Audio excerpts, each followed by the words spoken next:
అందరికీ నమస్కారం. గీతమ్మ కథల ప్రపంచానికి స్వాగతం. నేను గీతావాణి. ఇప్పుడు మనం రవీంద్రనాథ్ ఠాగూర్ విరచిత గోరా 20వ భాగంలోకి ప్రవేశించి ఉన్నాం. కథను ప్రారంభించుకుందాం. ప్రాతకాలానే గోరా బయటకు వెళ్తాడని వినయ్కి తెలుసు. అందుకని సోమవారం నాడు ఇంకా తెల్లవారకమునుపే గోరా ఇంటికి వెళ్ళి తిన్నగా అతని పడగ్గదికి చేరుకున్నాడు వినయ్. గోరా అక్కడ లేడు. ఎక్కడ ఉన్నాడు అని నౌకర్ని అడిగాడు.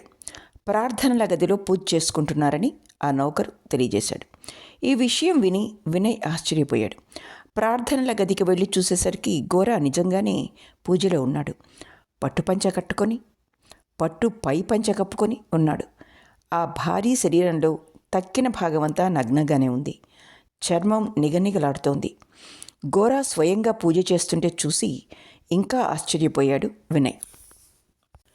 అడుగుల చప్పుడు విని గోరా వెనక్కి తిరిగి చూశాడు. వినయ్ కనిపించేసరికి నిరుత్సాహంతో, "ఈ గదిలోకి రావద్దు" అన్నాడు.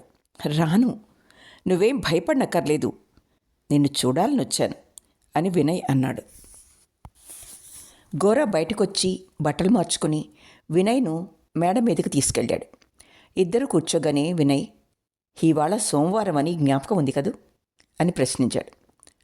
"అవును, సోమవారం" అని గోరా నవ్వాడు. "పంచాంగం తప్పదు. ఇక నువ్వు అటువంటి పొరపాటేం చెయ్యవు. ఏమైనా ఇవాళ మంగళవారం కాదు, నిజం.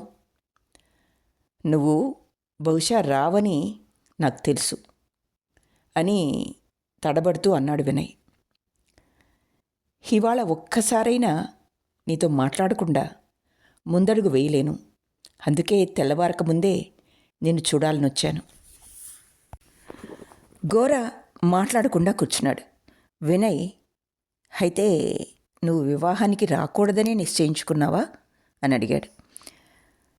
"రాలేను వినయ్" అన్నాడు గోరా. వినయ్ మాట్లాడలేదు. గోరా మనసులోని బాధను తెలియనీయకుండా మరుగుపరిచి నవ్వుతూ, "నేను రాకపోతే మించిపోయిందేముంది? అమ్మని లాక్కు వెళ్తున్నావుగా, నీదే విజయం. వెళ్ళనీయకుండా ఆపాలని శాయశక్తులా ప్రయత్నించాను కానీ ఆపలేకపోయాను. మా అమ్మ విషయంలో కూడా నీ చేతిలో ఓడిపోయాను. ప్రపంచ పటం మీద ఒక్కొక్క దేశానికి ఎర్రరంగు వేస్తున్నారు. నా పటం మీద నేనొక్కడనే మిగులుతానైతే." "వద్దు వద్దు, నిందించుకు" అంటూ వినయ్ వేడుకున్నాడు. "వివాహానికి రానక్కర్లేదని అమ్మకి పదే పదే చెప్పాను. కానీ అమ్మ, చూడు వినయ్, రాదలుచుకోని వాళ్ళని ఆహ్వానించినా రారు, రాదలుచుకున్న వాళ్ళు ఆహ్వానించకపోయినా వస్తారు. నువ్వు మాట్లాడకుండా ఊరుకో" అంది. "సరే గోరా, నా చేతిలో ఓడిపోయానని అంగీకరించావు గాని అమ్మ చేతిలో ఒక్కసారి కాదు 1000 సార్లైనా ఓటమిని అంగీకరించాలి సుమా. అటువంటి తల్లి నీకెక్కడ దొరుకుతుంది?" వినయ్ వివాహానికి వెళ్ళవద్దని ఆనందమయిని శాయశక్తులా నిరుత్సాహపరచినా ఆమె అతనికి కోపం వస్తుందని గాని బాధపడతాడు అని గాని భావించకుండా, అతని మాట వినకుండా, గోరా మాట వినకుండా వెళ్ళేసరికి గోరా నిజంగా మనసులో బాధపడలేదు సరికదా, సంతోషించాడు. వినయ్కి తనకు మధ్య అఖాతం ఎంత విస్తరించుకున్నా, అమృతంలాగా వర్షించిన అమ్మ ప్రేమ వినయ్ ఎన్నటికీ కోల్పోడని నమ్మి గోరా సంతృప్తిపడ్డాడు.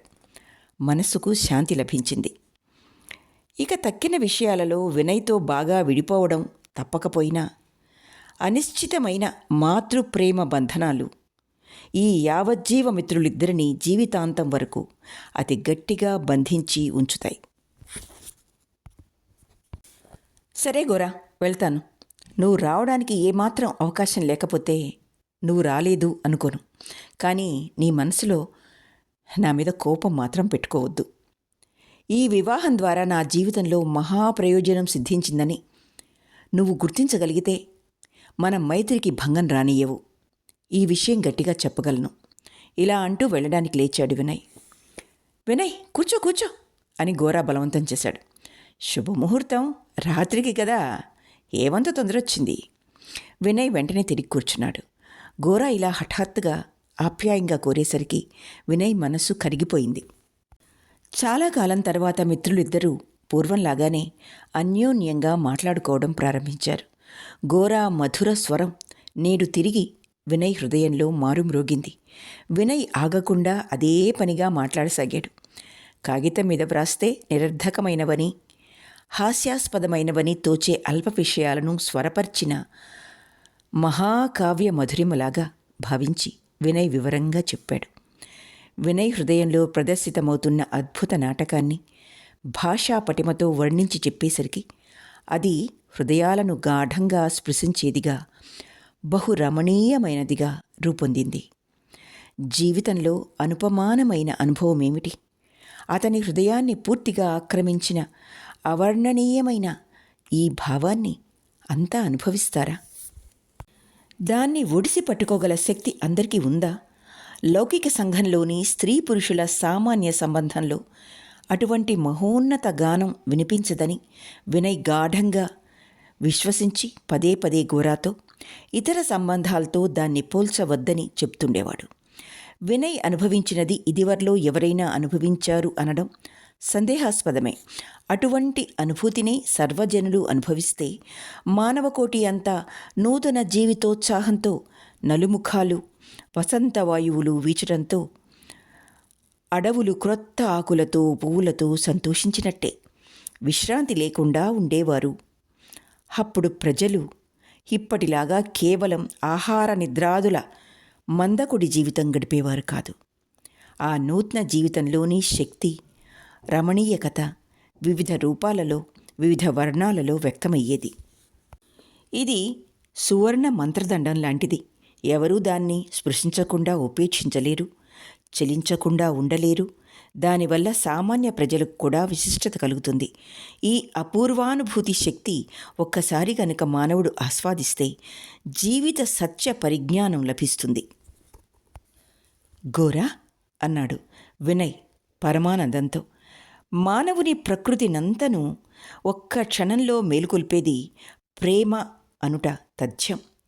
ఏ కారణం వలనైతేనే మనలో ఈ ప్రేమ సరిగ్గా ద్యోతకం కావటం లేదు. అందువల్ల మనల్ని మనం పూర్తిగా గుర్తించుకోలేకపోతున్నాం. మనలో ఏమి ఉన్నదో మనకు తెలియదు.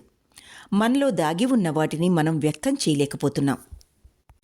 మన హృదయాలలో గూడు కట్టుకున్నవి వ్యక్తం చేయలేకపోతున్నాం. అందుకే ఎటు చూసినా సంతోషం లేకుండా పోతూ ఉంది, ఉత్సాహం లేకుండా పోతోంది. నీలాంటి ఒకరిద్దరిని మినహాయిస్తే తక్కిన వారెవ్వరూ మనందరిలో గొప్ప ఆత్మ ఉందనే గుర్తించడం లేదు. సామాన్య చైతన్యం ఈ విషయాన్ని గమనించలేకపోతోంది. వినయ్ ఉత్సాహ ప్రవాహానికి మహిం ఆవలించిన చప్పుడు ఆటంకమైంది. మహిం పక్క మీద నుంచి లేచి ముఖం కడుక్కోవడానికి వెళ్ళాడు. వినయ్ కూడా లేచి గోరా వద్ద సెలవు పుచ్చుకున్నాడు. మిద్దె మీద నిలబడి గోరా తూర్పు రేఖలు వెళ్ళి విరిసే అరుణాకాశం కేసి చూస్తూ పెద్దగా నిట్టూర్చాడు. చాలాసేపు మిద్దె మీదనే పచార్లు చేశాడు. ఇవాళ మామూలుగా గ్రామ పర్యటనకు బయలుదేరలేదు. ఆనాటి ఉదయం ఏ కార్యకలాపం వలన తృప్తిపడని తహతహ, శూన్యత గోరా తన హృదయంలో అనుభవించాడు. అతనొక్కడే కాదు, అతని జీవిత కార్యకలాపమంతా హస్తాలను పైకి చాచి, నాకు వెలుగు కావాలి, దివ్యమైన రమణీయమైన వెలుగు కావాలి అని చెప్తున్నట్టు అతనికి అనిపించింది. సకల వస్తువులు సిద్ధంగా ఉన్నట్టు, రత్నాలు నగల ధరలు ఎక్కువగా లేనట్టు, ఇరుము కంచుకము లభించడం కష్టం కానట్టు తోచింది. మృదుల రమణీయ ప్రాతఃకాంతి ఆశా ఉపశమనాలను అలంకరించుకుని ఎక్కడుంది? మనకు ఉన్నదాన్ని పెంపొందించుకోవడానికి శ్రమపడనక్కర్లేదు. కాంతితో, సౌందర్యంతో ఇంకా ఎక్కువగా ద్యోతకం కావాలని మనం నిరీక్షిస్తాం. కొన్ని శుభ సమయాలలో స్త్రీ పురుషుల ప్రేమను ఆశ్రయిస్తాం. అనిర్వచనీయమైన రమణీయమైన అనుభవం మన జీవితాలను ప్రకాశింపజేస్తుందని వినయ్ చెప్పినప్పుడు గోరా పూర్వంలా నవ్వి నిర్లక్ష్యం చేయలేకపోయాడు. ఇది సామాన్య ఆత్మలో ఐక్యము కాదని, జీవిత సిద్ధి అని, ఈ సంబంధంలో ప్రతిదాని విలువ పెరుగుతుందని, ఊహా ప్రపంచానికి శరీరం అర్పించి ఆ శరీరాన్ని నూతన జీవితంతో నింపుతుందని గోరా గుర్తించాడు. అది మనశ్శరీర శక్తులను ఇనుమడింపజేయటమే కాక జీవితానికి కొత్త రుచిని అందిస్తుంది. ఈ రోజున వినయ్ తనకు తానుగా సాంఘిక బహిష్కారం విధించుకున్నప్పుడు అతని హృదయం గోరా హృదయంలో నిష్కళంకమైన సామరస్య గానాన్ని మేల్కొల్పింది. వినయ్ తనంతట తానే గోరాను వదిలి వెళ్ళాడు. కానీ ఆ రోజు గడిచిపోతున్నా ఆ గానం మాత్రం ఆగలేదు. సముద్రం వైపుకు ప్రవహిస్తూ 2 నదులు ఏకమైనట్టు వినయ్ ప్రేమ స్రవంతి గోరా ప్రేమతో కలిసి కెరటం మీద కెరటం పడుతూ ఉంటే ప్రతిధ్వనించింది. దాన్ని గోరా తనకు కనిపించకుండా ఏదో విధంగా దాచిపెట్టాలని, బలహీనపరచాలని, ఆటంకపరచాలని ఎంత ప్రయత్నించినా అది కట్లను తెంచుకొని ఇప్పుడు విస్పష్టంగా వ్యక్తమైంది. దాన్ని అనుచితమని నిరసించడానికి, అసహించుకోవడానికి, తగినది అని ఖండించడానికి గోరాకు ఈరోజు శక్తి లోపించింది. అటువంటి ఆలోచనలతో రోజంతా గడిచిపోయింది. సాయం వెలుగు కనుచీకటిగా మారుతున్నప్పుడు గోరా శాలువ భుజాన వేసుకొని, నా దానికోసం నేను పోరాడతాను అని తనలో తాను అనుకుంటూ వీధిలోకి వెళ్ళాడు. సుచరిత తన ఆదేశాల కోసం నిరీక్షిస్తుందని గోరాకు గట్టి విశ్వాసం. ఆ సాయంకాలమే ఆ ఆదేశాలను ఆఖరిసారిగా పూర్తి చేద్దామని గోరా నిశ్చయించుకున్నాడు. జనంతో కిక్కిరిసిన కలకత్తా వీధుల గుండా గోరా నడిచి వెళ్తూ ఉంటే ఏదీ అతన్ని స్పృశించుతున్నట్టు తోచలేదు. అతని మనస్సు ఒకే ఒక్క విషయం మీద లగ్నమై శరీరానికి అతీతంగా ఎక్కడో విహరిస్తోంది. సుచరిత ఇంటి ముందుకు చేరుకునేసరికి గోరాకు తిరిగి చైతన్యం కలిగింది. ఇదివరలో ఎన్నడూ ద్వారం మూసి ఉండేది కాదు. కానీ ఇవాళ మూసి ఉండడమే గాక తోసి చూస్తే లోపల గడియ వేసి ఉంది. ఒక క్షణం తటపటాయిస్తూ 2-3 పర్యాయాలు తలుపు కొట్టాడు. ఇంతలో నౌకరొచ్చి సాయంకాలం మసక వెలుగులో గోరాను గుర్తుపట్టి అడగకుండానే అమ్మాయి గారు ఇంటి దగ్గర లేరు అని చెప్పాడు. ఎక్కడికి వెళ్ళింది అని గోరా అడిగాడు. 2-3 రోజుల క్రితం లలిత వివాహ సన్నాహాలలో సహాయం చేయటానికి ఎక్కడికో వెళ్ళిందని చెప్పాడు. ఏం చేయాలా అని తటపటాయిస్తుంటే ఇంట్లో నుంచి కొత్త వ్యక్తి వచ్చి ఏం కావాలి అని గోరాను అడిగాడు. ఏమీ అక్కర్లేదు అని జవాబు చెప్పాడు గోరా అతన్ని ఆపాదమస్తకం చూస్తూ. లోపలికి వచ్చి కాసేపు కూర్చోండి, హుక్కా తాగుదురు గాని అని బలవంతం చేశాడు కైలాస్. తోడుగా ఎవరూ లేకపోవడం చేత కైలాస్కు జీవితం మందకొడిగా సాగుతోంది. అక్కడ మాట్లాడడానికి ఎవరైనా లోపలికి వస్తే బాగుండును అని అనిపిస్తోంది. పగటిపూట హుక్కా చేతిలో పట్టుకుని సందు చివరి వరకు వెళ్ళి రహదారి మీద వచ్చే పోయే జనాన్ని చూస్తూ కాలం గడిపేవాడు. సాయంకాలం అయి ఇంటికి చేరుకున్న తర్వాత రాత్రంతా విసుగెత్తిపోయేది. హరిమోహిన్తో చర్చించవలసిన విషయాలన్నీ చర్చించాడు. అయితే ఆమెతో మాట్లాడదగిన విషయాలు కొద్దే. సింహద్వారం ప్రక్కన చిన్న గదిలో పక్క వేసుకొని హుక్కా తీసుకెళ్ళి పొద్దుపుచ్చడానికి మధ్య మధ్య నౌకర్తో మాట్లాడుతుండేవాడు. ఇప్పుడు ఆగలేను అని గోరా సమాధానం చెప్పి కైలాస్ తిరిగి ఉండమని చెప్దామని నోరు తెరిచేలోగా గోరా సందు అవతల వైపుకు వెళ్ళిపోయాడు.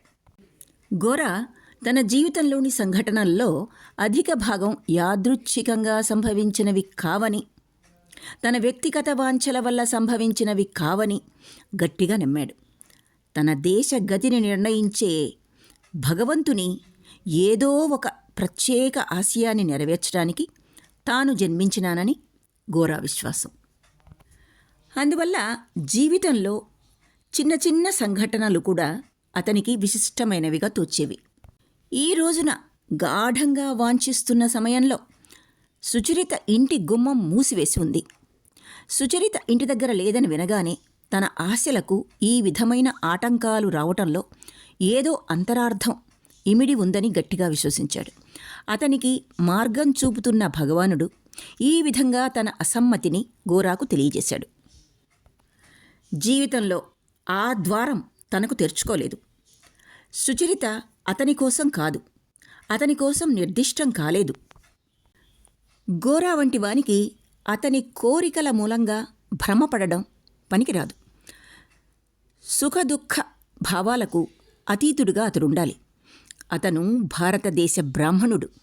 భారతదేశం పక్షాన ఆ పరమాత్మను ఆరాధించడం అతని మతనిష్ట. అతని విధులు, కోరికలు, అనురాగాలు, అతనికి ఇవన్నీ నిషిద్ధం. గోరా తనలో తాను, భగవంతుడు నాకు స్పష్టంగా అనురాగ రూపం ద్యోతకం చేశాడు. అందులో శాంతి లేదని, అది నిర్మలమైంది కాదని తెలియజేశాడు. మద్యంలాగా అది ఎరుపు, ఘాటు, మనస్సును ప్రశాంతంగా ఉండనియ్యదు. ఒక వస్తువును ఇంకొక వస్తువుగా భ్రమింపజేస్తుంది. కానీ నేను సన్యాసిని, నా పూజలో, నా సిద్ధిలో దానికి స్థానం లేదు అనుకున్నాడు. చాలా కాలంగా హరిమోహిని పెట్టే బాధలను సహిస్తూ వస్తున్న సుచరిత ఈ కొద్ది రోజులు ఆనందమయితో గడిపి పూర్వం ఎన్నడూ అనుభవించనంతగా ఉపశమనం పొందింది. ఆనందమయి సుచరితను అత్యంత సహజంగా సన్నిహితం చేసుకోవటంతో సుచరిత ఆనందమయికి తెలియని దాన్ని అని గాని, దూరస్తురాలనని గాని నమ్మడం కష్టమైపోయింది. ఆనందమయి ఏదో విధంగా సుచరిత మనస్సును గ్రహించి మాట్లాడకుండానే శాంతి చేకూరుస్తూ ఉండేది. ఇంతకు పూర్వం సుచరిత ఆనందమయిని మనసారా అమ్మా అని పిలిచి ఉండలేదు. అవసరం లేకపోయినా ఏదో ఒక మిషతో అమ్మా అని పిలవడం ప్రారంభించింది. లలిత వివాహానికి చేయవలసిన ఏర్పాట్లన్నీ పూర్తి చేసిన తరువాత అలసిపోయి పండుకునేసరికి ఆమెకు ఒకే ఒక్క ఆలోచన వచ్చింది. ఆనందమయిని విడిచి వెళ్ళడం ఎలా? అమ్మా అమ్మా అమ్మా అని తనలో తాను మనశ్చరణ చేయసాగింది. ఇలా పునశ్చరణ చేస్తూ ఉంటే ఆమె మనసు నీరైపోయి కన్నీరు ప్రవహించింది. మరుక్షణంలో ఆనందమయి వచ్చి తన ప్రక్కన నిలబడి ఉండడం సుచరిత చూసింది. నన్ను పిలిచావా అమ్మా అని ఆనందమయి అడిగింది, సుచరిత తల నిమురుతూ. అమ్మా అమ్మా అని తనకు తెలియకుండానే బిగ్గరగా మాట్లాడి ఉంటానని గుర్తించి సుచరిత సమాధానం చెప్పలేకపోయింది. ఆనందమయి ఒడిలో తలపెట్టి వెక్కి వెక్కి ఏడవసాగింది. మాట్లాడకుండా ఆమెను ఓదార్చాలని ఆనందమయి యత్నించింది. ఆ రాత్రి ఆనందమయి సుచరిత ప్రక్కలో పండుకుంది. వినయ్ వివాహం పూర్తి కాగానే ఆనందమయి వెళ్ళిపోవడానికి ఇష్టం లేక కొత్త సంసారం అంతా సాఫీగా నడవడం ప్రారంభించే వరకు ఇక్కడే ఉండిపోతాను అన్నది. అలా అయితే నేను ఉంటానమ్మా అంది సుచరిత. అవునవును అవునవునమ్మా సుచరితను ఉండని అంది లలిత ఆదుర్దాగా. ఈ సంగతి సతీష్ చెవిని పడగానే సంతోషంతో గంతులు వేస్తూ వచ్చి సుచరిత మెడ చుట్టూ చేతులు వేసి అక్క నేను ఉండిపోతాను అన్నాడు. నీ పాఠాలు పోవు వాగుడుకాయ అంటూ అభ్యంతరం చెప్పింది సుచరిత. వినయ్ బాబు చేత చెప్పించుకుంటాను. వినయ్కి నీకు చదువు చెప్పడమే పని అనుకున్నావా? చెప్తాను అన్నాడు వినయ్ పక్క గదిలో నుంచి. రాత్రిళ్లకు రాత్రిళ్ళు కూర్చొని చదివిందంతా ఒక్క రోజులో ఎలా మర్చిపోగలను? మీ పిన్ని అంగీకరిస్తుందా అని అడిగింది ఆనందమయి. ఉత్తరం వ్రాసి పంపుతాను అంది సుచరిత. అబ్బే నువ్వు వ్రాయొద్దు, నేను వ్రాస్తానులే అని అంది ఆనందమయి. ఇంకా కొన్ని రోజులు ఉంటానని సుచరిత స్వయంగా వ్రాస్తే హరిమోహిని నొచ్చుకుంటుందని, తను వ్రాస్తే ఆ వచ్చే కోపం సుచరిత మీద కాకుండా తన మీద వస్తుందని ఆనందమయి భావించింది. కొత్త సంసారంలో ఏర్పాట్లన్నీ సవ్యంగా జరిగేటట్టు చూడటానికి తాను ఇంకా కొన్ని రోజుల పాటు ఉండిపోవలసి వచ్చిందని, సుచరిత కూడా ఉండడానికి హరిమోహిని అంగీకరిస్తే కొంత సహాయంగా ఉంటుందని ఆనందమయి ఉత్తరం రాసింది. హరిమోహినికి ఈ ఉత్తరం చదివిన తర్వాత కోపమే కాదు అనుమానం కూడా వేసింది. గోరాను ఇంటికి రాకుండా చేయటం వల్ల ఆనందమయి సుచరితను వల్లో వేసుకోవడానికి బహు నేర్పుగా ఎత్తువేస్తోందని, తల్లి కొడుకులు కుట్ర పన్నడం ఇందులో స్పష్టంగా గోచరిస్తోందని హరిమోహిని భావించింది. ఆనందమయి వైఖరి చూసినప్పుడే తనకు అయిష్టత ఏర్పడ్డం హరిమోహినికి ఇప్పుడు జ్ఞాపకం వచ్చింది. సుచరితను సుప్రసిద్ధమైన రాయ్ కుటుంబంలో పెళ్లి చేసి పడవేస్తే భారం వదిలిపోతుంది. కైలాస్ గాని ఆ మాటకొస్తే ఇంకెవరైనా కూడా ఇలా ఎంతకాలం కాచుకుని కూర్చుంటారు? పాపం కైలాసు రాత్రింబవళ్ళు ఎడతెరిపి లేకుండా హుక్కా పొగతో గోడల్ని ఖరాబ్ చేస్తున్నాడు. ఉత్తరం అందిన మరునాటి ఉదయం నౌకర్ను పల్లకిని వెంటబెట్టుకుని వినయ్ ఇంటికి వెళ్ళింది హరిమోహిని. ఆ సమయంలో సుచరిత, లలిత, ఆనందమయి క్రింది భాగంలో వంట సన్నాహాల్లో ఉన్నారు. మేడ మీద సతీష్ బొంగురు గొంతుతో ఇంగ్లీష్లో మాటలు, వాటి ఉచ్చారణ, వాటి బెంగాలీ పర్యాయ పదాలు చదువుతూ ఉంటే చుట్టుపక్కలంతా హోరెత్తిపోతుంది. ఇంటి దగ్గరైతే సతీష్ గొంతు అంత బిగ్గరగా వినిపించేది కాదు. ఇక్కడ తాను పాఠాలను యామరడం లేదని నిరూపించడానికి మరీ బిగ్గరగా చదవడం పనిగా పెట్టుకున్నాడు సతీష్. ఆనందమయి హరిమోహినిని ఆప్యాయంగా ఆదరించింది గాని ఆప్యాయంగా ఆదరించినా లక్ష్యం చేయకుండా, మరే ప్రస్తావన లేకుండా సూటిగా సుచరితను తీసుకువెళ్ళడానికి వచ్చాను అంది. బాగానే ఉంది, కాసేపు కూర్చో అంది ఆనందమయి. కూర్చోవడానికి వెళ్ళేది, ఇంకా పూజ చేసుకోలేదు, ఉదయ ప్రార్థన చేయలేదు, ఇప్పుడే తిరిగి వెళ్ళిపోవాలి అంది హరిమోహిని. సుచరిత గుమ్మడికాయ కోస్తూ మాట్లాడలేదు. హరిమోహిని సూటిగా ఆమెనే సంబోధిస్తూ, వినిపించలేదా? పొద్దెక్కుతోంది అంది. లలిత, ఆనందమయి మాట్లాడలేదు. సుచరిత చేతిలో పని పక్కకు పెట్టి, రాపిన్ని అని బయలుదేరి పల్లకీ దగ్గరికి వెళ్తూ పక్క గదిలోకి హరిమోహిని తీసుకెళ్ళి గట్టిగా, నన్ను తీసుకెళ్ళడానికి వచ్చావు కాబట్టి నలుగురి ముందు రానని చెప్పి నిన్ను పంపించదలుచుకోలేదు. నీతో ఇంటికి వస్తాను, కానీ ఇవాళ మధ్యాహ్నమే ఇక్కడికి తిరిగి వస్తాను అంది. భలే అంది హరిమోహిని కోపంతో. అసలు ఎప్పుడూ ఇక్కడే ఉండిపోతానని చెప్పరాదు? ఎప్పుడూ ఇక్కడే ఎలా ఉండిపోగలను అని సమాధానం చెప్పింది సుచరిత. అందుకే ఆమెతో ఉండే అవకాశం ఉన్నంతవరకు ఉంటాను. ఈ మాటలకి హరిమోహిని మండిపోయింది, కానీ సమాధానం చెప్పడానికి ఇది సమయం కాదని తలచి ఏమీ అనలేదు. అమ్మా, ఇంటికి వెళ్ళి 1-2 గంటలుండి మధ్యాహ్నానికల్లా తిరిగి చక్కా వచ్చేస్తాను అంది సుచరిత ఆనందమయి కేసి తిరిగి నవ్వుతూ. సరే అంది ఆనందమయి మరీ ప్రశ్న వేయకుండా. మధ్యాహ్నానికల్లా తిరిగి వస్తాను అని సుచరిత లలిత చెవిలో చెప్పింది. సతీష్ అని అడిగింది సుచరిత పల్లకి ముందు నిలబడి. వద్దులే, సతీష్ని ఇక్కడే ఉండనిద్దు అంది హరిమోహిని. సతీష్ ఇంటి వద్ద ఉంటే అల్లరి తప్ప మరేం ఉండదు, దూరంగా ఉంటేనే మంచిది అని తలచింది హరిమోహిని. పల్లకీలో ఇద్దరూ భద్రంగా కూర్చున్న తర్వాత తాను చెప్పదలిచిన విషయం ప్రస్తావించడానికి హరిమోహిని ప్రయత్నించింది. సరే, లలిత పెళ్ళి అయిపోయింది, మంచిదే, పరేష్ బాబుకు ఒక కూతురి విషయంలో బెంగ తీరింది అంది. ఈ మాటలు ఉపోద్ఘాతంగా మొదలుపెట్టి పెళ్ళి కాని పిల్ల ఉంటే ఎంత భారమో వివరిస్తూ సంరక్షకులకు భరించరాని ఆవేదన కలుగుతూ ఉంటుందని చెప్పింది. నీకేం చెప్పను, నాకు వేరే బెంగేం లేదు. నేను భగవన్నామం జపించేటప్పుడు కూడా ఈ విషయమే ఆలోచనకొస్తుంది. నిజానికి పూర్వంలాగా మనసారా భగవంతుని సేవించలేకపోతున్నాను. ఓ భగవాన్, నా సర్వస్వం తీసుకున్నావు, నా మెడకు తగిలించి ఉంచడానికి ఈ కొత్త ఉరితాడును ఎందుకు పేరుతున్నావు అని అంటూ ఉంటాను అని అంది హరిమోహిని.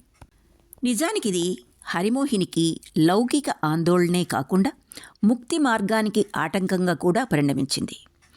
ఇటువంటి తీవ్రమైన చిక్కు సంగతి విని కూడా సుచరిత మాట్లాడలేదు. సుచరిత ఉద్దేశం ఏమిటో హరిమోహినికి అర్థం కాక, మౌనం అర్థాంగీకారం అనే నానుడిని బట్టి సుచరిత అభిప్రాయం తనకు అనుకూలంగానే ఉందని, సుచరిత మనసు మెత్తబడుతోందని భావించింది. సుచరిత వంటి బాలిక హిందూ సంఘంలో ప్రవేశించడానికి ద్వారాలు తెరిపించే కష్టసాధ్య కార్యం తాను ఎంత తేలికగా సిద్ధింపజేసింది. కులీన బ్రాహ్మణుల ఇంటి విందులో ఆమె నలుగురి సరసన కూర్చుని భోజనం చేస్తుంటే ఎవ్వరూ ఏమాత్రం ఆక్షేపణ తెలపకుండా ఉండే విధంగా తాను ఎలా నిర్వహించింది, ఆ విధాన్ని తాను ఎలా నిర్వహించింది హరిమోహిని సుచరితకు సూచించింది. ప్రసంగం ఈ దశకు వచ్చేసరికి పల్లకి వారి ఇంటి ముందు ఆగింది. మేడ మీదకు వెళ్లబోతుంటే సింహద్వారం ప్రక్క చిన్న గదిలో నౌకరు ఒక వ్యక్తికి శరీరం నిండా నూనె రాసి తోముతూ ఉండడం సుచరిత చూసింది. ఆ వ్యక్తి సుచరితను చూసి ఏమాత్రం సిగ్గుపడలేదు, పైగా సుచరిత కేసి మహావింతగా చూశాడు. మేడ మీదకు వెళ్ళిన తర్వాత హరిమోహిని తన మరిది వచ్చాడని చెప్పింది. అంతకు పూర్వం జరిగిన సంభాషణను బట్టి వెంటనే అసలు సంగతి సుచరిత ఊహించింది. ఇంటిలో బంధువు ఉండగా మధ్యాహ్నం తిరిగి వెళ్లడం మర్యాదగా ఉండదని హరిమోహిని విశదీకరించి చెప్పాలని యత్నించింది. కాని సుచరిత తీవ్రంగా తలపంకించి, వీల్లేదు పిన్ని, నేను వెళ్లాల్సిందే అంది. హా, మంచిది, అలా అయితే ఇవాల్టికుండి రేపు వెళ్ళు అంది హరిమోహిని. స్నానం చేసి నాన్నగారికి ఇంటికెళ్ళి ఆయనతో భోజనం చేసి అక్కడి నుంచి లలిత ఇంటికి వెళ్తాను అంది సుచరిత. కానీ అతను నిన్ను చూడటానికే వచ్చాడు అని హరిమోహిని వెళ్ళగక్కింది. నన్ను చూసి ప్రయోజనం ఏముంది అని సుచరిత అడిగింది సిగ్గుపడుతూ. భలే, ఈ రోజుల్లో ఒకరినొకరు చూసుకోకుండా ఇలాంటి వ్యవహారాలు ఎలా ముడిపడతాయి? నా చిన్నతనంలో సంగతి వేరు. మీ బాబాయి పెళ్లి సమయంలో తప్ప అంతకుముందొచ్చి నన్ను చూసుకోలేదు ఇలా సూచించింది. హరిమోహిని తన వివాహ విషయం ముందు ప్రస్తావించినప్పుడు రాయ్ కుటుంబంలోని 2 ఆరితేరిన వృద్ధ ఆశ్రితులు 2 నౌకర్లతో పెళ్లికూతుర్ని చూడటానికొచ్చారు. ఆ నౌకర్లు పెద్ద పెద్ద పాగాలు చుట్టుకుని చేతికర్రలు పుచ్చుకొని తయారయ్యారు. ఆమె సంరక్షకులు వారిని చూసి ఎంత ఉద్రేకం పొందారో. రాయ్ కుటుంబ ప్రతినిధుల్ని తగు విధంగా గౌరవించడానికి విందుకు ఏమేమి సన్నాహాలు చేశారో హరిమోహిని వర్ణించి చెప్పింది. పెద్దగా నిట్టూర్చి, ఇప్పుడు పద్ధతే వేరు అంటూ ముగించింది. నువ్వేం పెద్దగా గొడవ పడక్కర్లేదు, 5 నిమిషాల పాటు కనిపించు చాలు అంది హరిమోహిని. అని సుచరిత గట్టిగా చెప్పింది. ఈ ఊహు అనే మాటలో వ్యక్తమైన నిశ్చితార్థానికి హరిమోహిని నివ్వెరపోయి, సరేలే, నువ్వు కనిపించకపోయినా పర్వాలేదు, ఒకరినొకరు చూసుకోనక్కర్లేదు. కైలాస్ ఆధునిక భావాలు కలవాడు, చదువుకున్నవాడు, నీలాగానే దేని మీద గౌరవం చూపడు. పెళ్లి కూతుర్ని స్వయంగా చూస్తాను అన్నాడు. నువ్వైతే నలుగురు ముందుకు వస్తూనే ఉన్నావు కాబట్టి నువ్వు కనిపించడానికి చిక్కేమీ లేదు. ఏదో ఒక రోజున చూచే ఏర్పాటు చేస్తాను అని అందుకే చెప్పాను. నీకు సిగ్గుగా ఉంటే ఇన్నతడు చూడకపోతే మాత్రమే అంది. ఆ తర్వాత కైలాస్ అద్భుతంగా చదువుకున్నాడని, ఒక్క కలంపోటుతో వారి గ్రామ పోస్ట్ మాస్టర్ని ఎలా చిక్కుల్లో ఇరికించింది, చుట్టుపట్ల గ్రామాల్లో ఎవరు వ్యాజ్యంలో చిక్కుకున్నా అర్జీ వ్రాయాలన్నా అతన్ని సంప్రదించకుండా ముందడుగు వెయ్యరని చెప్పింది. ఇక అతని గుణగణాలు, స్వభావం వేరే చెప్పక్కర్లేదు. భార్య చనిపోయిన తర్వాత తిరిగి వివాహం తలపెట్టలేదు. స్నేహితులు, బంధువులు ఎంత చెప్పినా వినకుండా గురువుల ఆజ్ఞల్ని పాటించడానికి నిర్ణయించుకున్నాడు. ఈ సంబంధం విషయం నచ్చజెప్పడానికి హరిమోహిని ఎంతో కష్టపడవలసి వచ్చింది. అతనికి అసలు వినాలని ఉందా? హెబ్బే, గొప్ప కుటుంబంలోని వాడు. అతనంటే సంఘంలో ఎంత గౌరవం. ఆ గౌరవాన్ని చెడగొట్టాలని సుచరిత వాంఛించలేదు. స్వార్థంతో గొప్ప కోసం ప్రాకులాడడం లేదు. హిందూ సంఘంలో తనకు స్థానం లేకపోతే ఏమాత్రమూ బాధపడను అని సుచరిత స్పష్టం చేసింది. ఎంతో తంటాలు పడి వివాహానికి కైలాస్ అంగీకరించేటట్టు చేస్తే ఈ తెలివి తక్కువ పిల్ల అది తనకెంత గౌరవప్రదమో గుర్తించడం లేదు. సరికదా, పైగా అవమానమని పరిగణిస్తోంది. నేటి కాలపు ప్రతికూల ధోరణులతో హరిమోహిని విసుగెత్తిపోయింది. ఆ కోపంలో హరిమోహిని గోరా విషయంలో రకరకాల సూచనలు చేసింది. నిజమైన హిందువునని ఎంత డాబులు కొట్టుకున్నా సంఘంలో అతని స్థానం ఏమిటి అని ఆమె ప్రశ్నించింది. అతని మీద ఎంతమందికి గౌరవం ఉంది? ధనాశ కొద్దీ బ్రహ్మ సమాజ బాలికను వివాహం చేసుకుంటే సంఘం విధించే జుల్మానాలు, ఆంక్షల నుంచి అతన్ని ఎవరు రక్షించగలుగుతారు? పైగా అతని స్నేహితుల నోళ్లు ముయించడానికి లంచాల కింద ఆ ధనమంతా ఖర్చు పెట్టవలసి వస్తుంది. అలా మాట్లాడుతున్నావేం పిన్ని? నువ్వు చెప్పేదానికి ఆధారం లేదని నీకు తెలియదాయే అని సుచరిత వాదించింది. ఇన్ని ఏళ్ళు వచ్చిందాన్ని నన్నెవరు తప్పుదోవ పట్టించగలరు? కళ్ళు చెవులు తెరుచుకునే ఉన్నాను. నేనంతా చూస్తున్నాను, వింటున్నాను. ఆశ్చర్యపోయి నోరు నొక్కుకుంటున్నాను అంది హరిమోహిని. ఆ తర్వాత సుచరితను వివాహం చేసుకోవటానికి గోర తల్లితో కలిసి కుట్ర పన్నుతున్నాడని, ఈ వివాహ పరమాశయం మహత్తరమైందేమీ కాదని తన దృఢ విశ్వాసమైనట్లు హరిమోహిన్ చెప్పింది. రాయ్ కుటుంబం వారు కోరినప్పుడే సుచరితను తాను రక్షించలేకపోతే గోరా పన్నాగం ఫలిస్తుందని కూడా హరిమోహిని చెప్పి చూసింది. సుచరిత ఇక సహించలేక, నువ్వు ఎవరిని గురించి ఇదంతా మాట్లాడుతున్నావో వారంటే నాకు చాలా గౌరవం. వారితో నా సంబంధ స్వభావం నువ్వు అర్థం చేసుకోలేనప్పుడు నాకొక్కటే మార్గం మిగిలింది. నేను ఇక్కడి నుంచి వెళ్ళిపోవడం మంచిది. నువ్వు సబబుగా ప్రవర్తించి ఒంటరిగా నీతో ఉండగలను అని తోచినప్పుడు తిరిగి వస్తాను అంది. నీకు గౌరమోహన్ మీద ప్రేమ లేకపోతే, అతన్ని వివాహం చేయదలుచుకోకపోతే ఈ వరుడిలో ఉన్న లోపమేమిటో చెప్దూ, వింటాను. పెళ్లి చేసుకోకుండా ఎలకాలం అట్టే ఉంటావాయే అంది హరిమోహిని. ఎందుకు ఉండకూడదు? నేనెన్నటికీ పెళ్లి చేసుకోను అంది సుచరిత. హరిమోహిని ఆశ్చర్యంతో కళ్ళు బాగా విప్పి చూసి, ముసల్దానివయ్యే వరకు?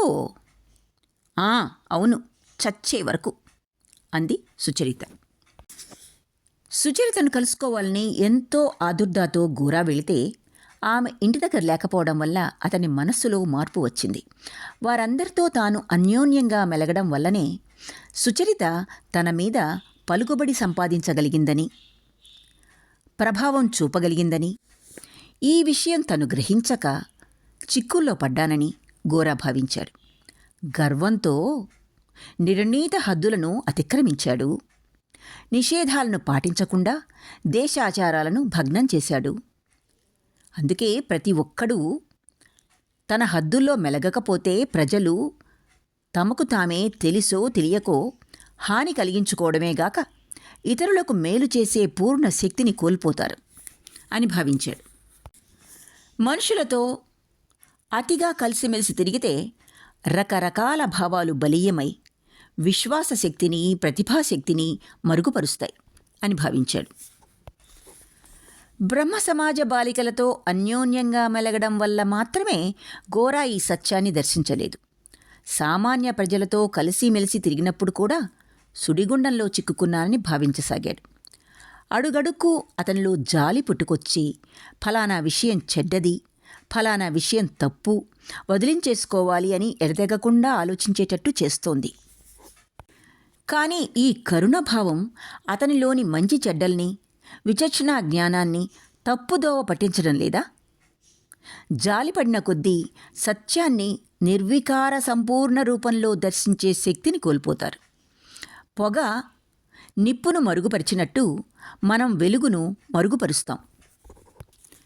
అందుచేత అని అనుకున్నాడు గోరా తనలో తాను, అందరి క్షేమభారాన్ని సహించేవారు లోకానికి దూరంగా ఉండాలని మన దేశంలో నియమం ఉంది. ప్రజలతో కలిసిమెలిసి తిరిగితే వారిని రక్షించవచ్చునని రాజు భావించడానికి ఆధారం లేదు. రాజుకు ప్రజలతో గల సంబంధాలలో అవసరమైన వివేకం వారితో అన్యోన్యంగా ఉంటే నశించిపోతుంది. ఈ కారణం వల్లనే ప్రజలు బుద్ధిపూర్వకంగానే రాజుకు దూరంగా ఉంటారు. రాజు తమ సాహచర్యం చేస్తే రాజు అవసరమే ఉండదని వారికి తెలుసు. బ్రాహ్మణుడు కూడా ఇలాగే లోకానికి దూరంగా నిర్లిప్తంగా ఉండాలి. సామాన్య మానవులతో కలిసిమెలిసి తిరుగుతూ వ్యాపార ధూళిలో పడిపోతే ధనాశ చేత శూద్రులు ఉరితాడు మెడకు తగిలించుకుని ఉరికంబం మీద మరణిస్తే అతనిని అసహించుకోవాలని, మనిషి కింద జమకట్టరాదని గోరా అభిప్రాయపడ్డాడు. అటువంటి మనిషిని శూద్రుని కంటే అధమునిగా పరిగణించాలని గోరా ఉద్దేశం. శూద్రులు వాళ్ల కులానికి ద్రోహం చెయ్యరు గాని అటువంటి బ్రాహ్మణుడు బ్రాహ్మణత్వ దృష్టిలో చచ్చిన వానితో సమానం, అపవిత్రుడు. అటువంటి బ్రాహ్మణుల మూలంగానే భారతదేశానికి ఇటువంటి వినాశకాలం దాపురించింది. ఈ రోజున బ్రాహ్మణులకు జీవశక్తిని ప్రసాదించే మంత్రసిద్ధికి జీవితం అంకితం చేయడానికి గోరా సిద్ధంగా ఉన్నాడు. తాను ఏమాత్రం అపవిత్రం కాకూడదని తనలో తాను నిర్ణయించుకున్నాడు. నేను అందరి వంటి వాడిని కాను. నాకు స్నేహం అక్కర్లేదు. స్త్రీ సాహచర్య మాధుర్యంలో ఆనందించే సామాన్య మానవ వర్గానికి నేను చెందను. సామాన్య మానవులతో సన్నిహిత సంబంధం పెట్టుకోకుండా వారికి దూరంగా ఉండాలి. వర్షం కోసం భూమి ఆకాశం కేసి అరులు సాచినట్లే ప్రజలు బ్రాహ్మణుల కోసం అరులు సాచాలి. వారికి నేను సన్నిహితంగా ఉంటే వారికి జీవశక్తి ఎవరు ప్రసాదిస్తారు? ఇంతకు పూర్వం భగవదారాధన మీద ఎక్కువగా దృష్టి పెట్టుకోలేదు. ఇప్పుడు ఆందోళన మూలంగా తనను తాను అదుపులో పెట్టుకోలేకపోతున్నాడు. కార్యకలాపం శూన్యంగా తోచింది. జీవితం సగం వరకు కన్నీళ్లచే మునిగిపోయినట్లనిపించింది. అందుకని ఆరాధన వల్ల ఏమైనా లాభం ఉంటుందేమోనని యత్నించసాగాడు. విగ్రహం ముందు వదలకుండా కూర్చుని మనసునంతటినీ దానిమీద లగ్నం చేయసాగాడు. కాని అతనిలో భక్తి ఏమాత్రమూ ఉదయించలేదు. తర్కరీత్యా దేవుడంటే ఏమిటో వివరించగలడు, కానీ ఏదో ఒక ఉపమానాలంకారం లేకుండా అర్థం చేసుకోవడం కష్టం. అలంకారాలు భక్తితో హృదయాన్ని నింపలేవు కదా. తత్వశాస్త్ర వివరణతో ఆరాధన చేయలేం. దేవాలయంలో పూజ చేస్తున్నప్పటికంటే ఎవరితోనో ఒకరితో వాదనా ప్రవాహంలో తేలియాడేటప్పుడే అతని మనస్సు ఆనందంతో నిండిపోయి భక్తిభావంతో కదలాడేదని గోరా గ్రహించాడు. అయినా గోరా దైవారాధన విడిచిపెట్టలేదు. శాస్త్రాలు విధించిన పద్ధతిలోనే పూజ చేస్తూనే ఉన్నాడు. భావాల ద్వారా అందరితోనూ కలవటానికి వీల్లేనప్పుడు ఆచారాలు నిబంధనల ద్వారా కలిసే అవకాశం ఉందని తన మనసుకు తానే వివరించుకున్నాడు. ఏ గ్రామంలోనికి ప్రవేశించినా దేవాలయానికి వెళ్ళి ధ్యానంలో కూర్చుని తనలో తాను ఇదే నాకు తగిన స్థలం, ఒకవైపున భగవంతుడు, రెండవ వైపున భక్తుడు, వంతెనలాగా వీళ్ళిద్దరినీ బ్రాహ్మణుడు కలుపుతూ ఉంటాడు అనుకునేవాడు. క్రమక్రమంగా బ్రాహ్మణునికి భక్తిభావం అవసరమే లేదనే భావం గోరా హృదయంలో ఉదయించింది. సామాన్య ప్రజ ప్రత్యేక గుణం భక్తిభావం. భక్తుడిని మతాన్ని కలిపే వంతెన జ్ఞానం వారిద్దరినీ కలిపినట్లే వారిద్దరి మధ్య హద్దు ఏర్పరుస్తుంది. భక్తునికి అతని దైవానికి మధ్య ఈ పరిపూర్ణ విజ్ఞాన వారధి లేకపోతే వక్రిస్తుంది. భక్తిభావం వల్ల కలిగే కలత బ్రాహ్మణుడు అనుభవించదగింది కాదు. వారు దూరాన జ్ఞానశిఖరం మీద కూర్చుని సామాన్య మానవులు అనుభవించడానికి విశ్వాస మర్మాన్ని పరిశుద్ధంగా భ్రష్టం కాకుండా కాపాడాలి. ఈ ప్రపంచంలో బ్రాహ్మణుడికి విశ్రాంతి అంటూ లేనట్టే దైవారాధనలో అతనికి భక్తిభావం అనుభవించడానికి స్థానం లేదు. ఇదే బ్రాహ్మణుని గొప్పతనం. ప్రపంచంలో సంయమనం, విధేయత బ్రాహ్మణుడి వంతు. వారి మతాచరణలో విజ్ఞానం ఉంది. హృదయం తనను జయించినందువల్ల గోరా తిరగబడిన హృదయానికి బహిష్కరణ శిక్ష విధించాడు. కానీ నేరస్తుని మీద బహిష్కరణ శిక్ష ఎవరు అమలు జరుపుతారు? ఆ కర్తవ్య నిర్వహణకు సైనికులు ఎక్కడి నుంచి లభిస్తారు? ఇక్కడితో గోరా 20వ భాగం పూర్తి అయింది. ఆలకించినందుకు ధన్యవాదాలు.